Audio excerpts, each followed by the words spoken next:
श्री स्वामी समर्थ। आपल्या घराच्या उंबरठ्याला हळदीचे लेपन करण्याची परंपरा ही खूप प्राचीन आहे। भारतीय संस्कृतीत उंबरठा हा शुभ आणि पवित्र मानला जातो। आज आपण पाहू उंबरठ्याला हळदीचे लेपन कसे करावे, का करावे आणि कधी करावे। चला तर मग एका वाटीमध्ये हळद घ्या, त्यात थोडेसे स्वच्छ पाणी आणि गोमूत्र आपल्याला टाकायचे आहे। गोमूत्र हे घरचे ओरिजिनल असेल तर अतिउत्तम, पण काहींना हे अवेलेबल होत नाही, त्यामुळे आपण विकत आणलेले गोमूत्र वापरले तरीही चालते। मी ते विकत आणलेले गोमूत्रच वापरलेले आहे। आता हे मिश्रण आपल्याला एकत्र करून घ्यायचे आहे। थोडासा घट्ट आणि पानसर असे मिक्सचर आपल्याला या हळदीचे ठेवायचे आहे। जास्त पानसर नको आणि घट्टही नको, मीडियम लेप आपल्याला बनवून घ्यायचा आहे। तुम्ही इथे बघू शकता असे मिश्रण आपल्याला करून घ्यायचे आहे। जास्त पानसर झाल्यास हळद व्यवस्थित उंबरठ्याला लागली जात नाही, ती साईडला जाते आणि जास्त घट्ट झाल्याने हळद फुटते आणि ती लगेच निघून जाते। त्यामुळे मीडियम असाच लेप आपल्याला बनवायचा आहे।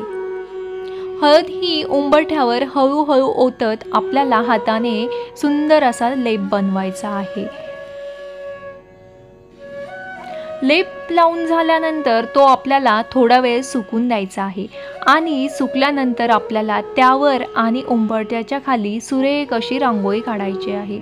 आपण दारासमोर रोज रांगोळी का काढतो हा व्हिडिओ मी माझ्या चॅनलवरती टाकलेला आहे, तुम्ही बघू शकता रांगोळीचे महत्त्व काय आहे।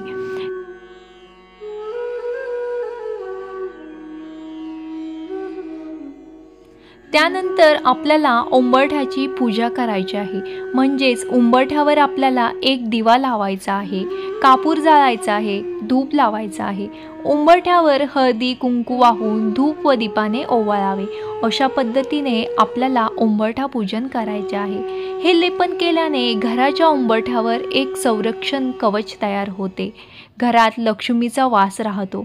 नकारात्मक ऊर्जा ह्या संरक्षण कवचामुळे आपल्या घरामध्ये एंट्री करत नाही। दृष्ट दोष आणि वाईट शक्ती घरात प्रवेश करत नाही। हळदीचे लेपन दररोज सकाळी अथवा संध्याकाळी दिवा लावल्यानंतर करता येते। विशेष करून सण, अमावस्या, पौर्णिमा, व्रतपूजा यांच्या दिवशी नक्कीच करावे। गृहप्रवेश किंवा कोणत्याही मंगल कार्याच्या आधी हळदीचे लेपन करणे अत्यंत शुभ मानले जाते। व्हिडिओ आवडल्यास चॅनलला सबस्क्राईब करा, लाईक करा आणि व्हिडिओ शेअर करा। श्री स्वामी समर्थ।